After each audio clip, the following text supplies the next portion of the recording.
પછી આ દીકરીને તમે અહીંયા અમે રવિવાર ભરવાના ચાલુ કર્યા ને પછી સપનામાં આ ચુંદડીમાં આવ્યા હતા અને અમે 2 વસ્તુ દેખાડી તમે.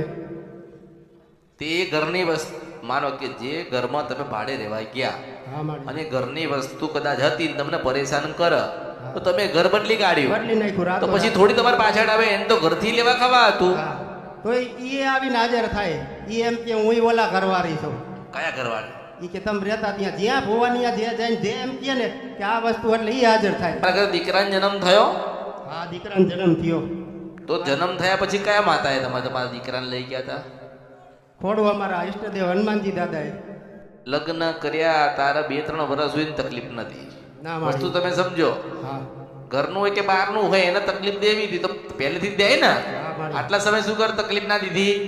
પણ હું તમને એમ કહું છું કે આ દીકરાને જન્મ થયો તો કયા દેવે આપ્યો આ દીકરાને જન્મ કે તમે પછી એના સુધી જઈ ના શક્યા? હું એમને એમ કહું છું. મેં અમારા ખોડું સમાધિવાળા દાદા કહેવાય છે એટલે અમે શેડી છોડવા ગયા હતા ને ત્યારે જ મમ્મીએ મને કીધું હતું અને મેં આ છોકરાની માનતા રાખી હતી અને મારા છોકરો ત્યારે એમની માનતાનો છે ખોડુવાળા સમાધિવાળા દાદાનો. કયા?